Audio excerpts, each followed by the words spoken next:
Kembali lagi bersama Dapis. Pada hari ini kita akan melanjutkan materi kita di kelas 11 MIA.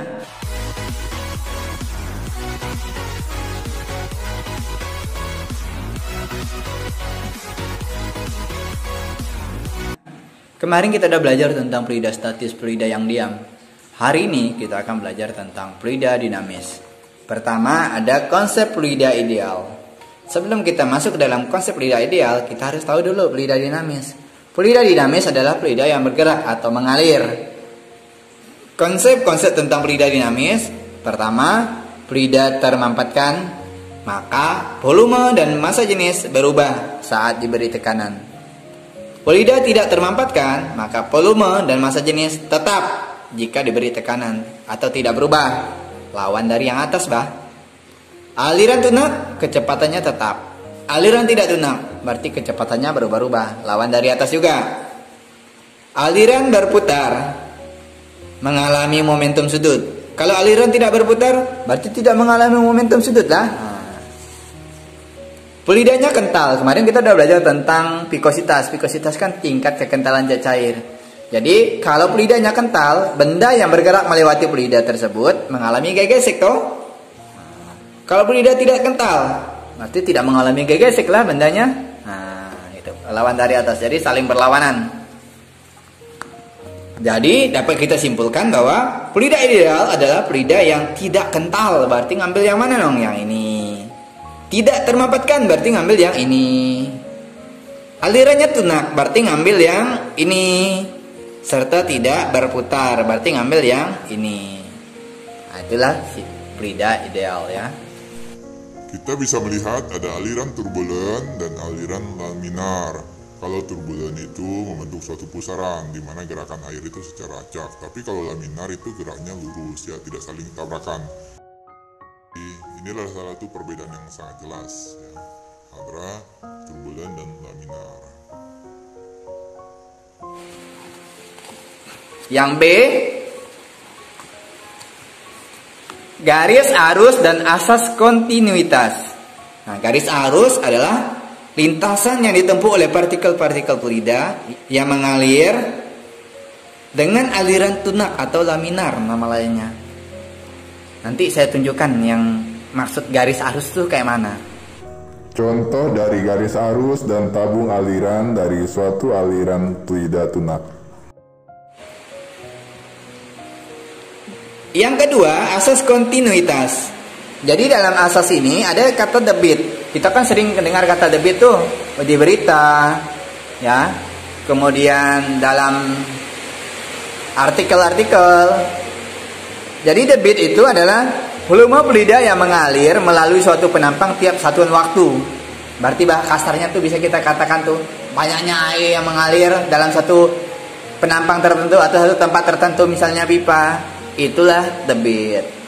Nah, persamaan debit Q sama dengan, ini saya buat ada ekonya ya, ini volume.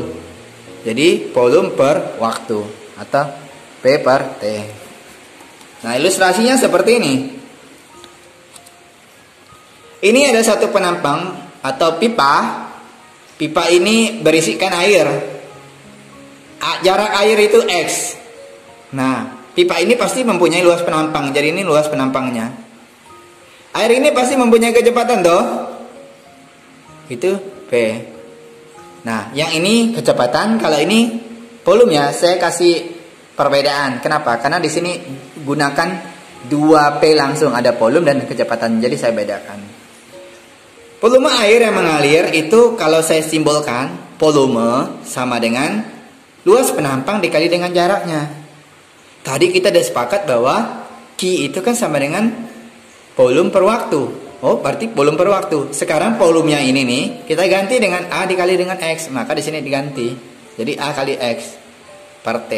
Bukankah X per T itu adalah kecepatan dengan jarak dibagi waktu dalam GLB? Maka dari sinilah tercipta juga persamaan debit sama dengan luas penampang dikali dengan kecepatan. Jadi debit ada dua persamaan. Satu, hubungan volume dengan waktu. Yang kedua, hubungan kecepatan dengan luas penampang. Nah, keterangannya, Q adalah debit aliran fluida, satuannya meter kubik per second. P adalah volume benda meter kubik, P adalah kecepatan fluida meter per sekon. Ini harus kita bedakan ya. Serahlah mau modelnya kayak mana. Saya yang volume saya kasih eko, yang ini enggak. A luas penampang meter kuadrat, T adalah waktu sekon.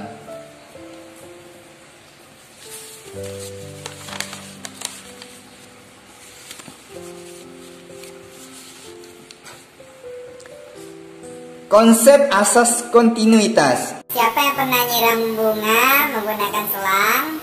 Kenapa di bagian ujung pada selang itu harus dibuat kecil? Nah, di sini digunakan prinsip penerapan dari asas kontinuitas.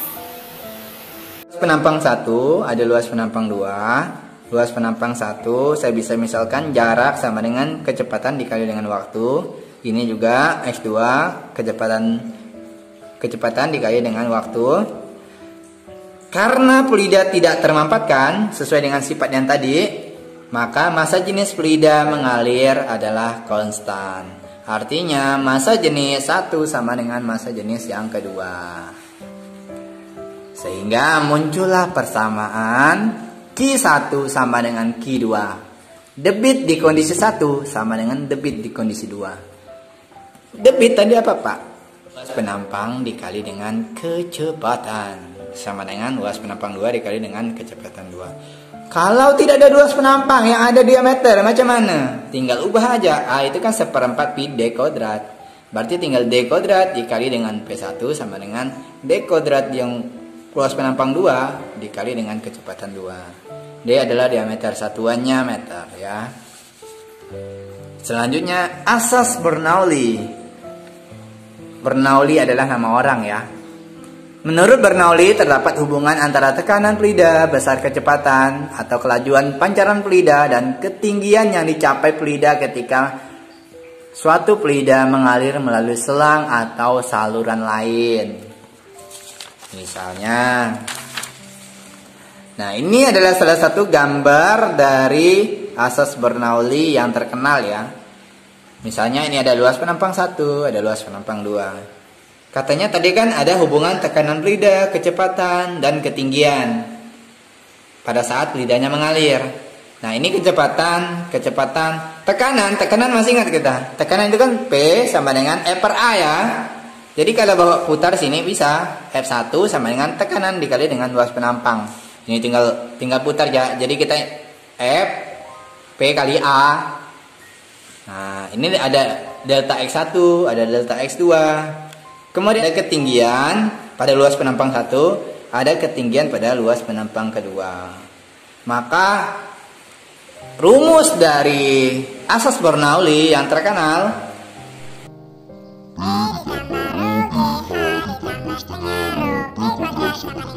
artinya apa? Kalau konstan berarti kalau ini pemisalan 1, di sini pasti pemisalan 2 no. Itu yang dimaksud dengan konstan. Maka kita bisa misalkan ini tadi adalah kondisi 1 dan ini adalah kondisi 2. Maka terciptalah rumus P1 ditambah Rho G PH1 ditambah tambah setengah Rho P1 kuadrat sama dengan P2 ditambah tambah Rho GH2 ditambah setengah setengah Rho P2 kuadrat. tinggal ganti indeks ya. Kalau ini kondisi 1, ini kondisi 2 gitu. Keterangannya, P adalah tekanan Newton per meter kuadrat, Rho adalah massa jenis fluida, G adalah percepatan gravitasi meter per sekon kuadrat, H adalah ketinggian fluida dari titik acuan meter, satuannya, H adalah ketinggian fluida dari titik acuan, satuannya meter, P adalah kecepatan fluida meter per sekon. Jadi seperti itu. Itu saja materi yang dapat saya sampaikan. Nanti saya akan kasih contoh soal biar kalian lebih paham.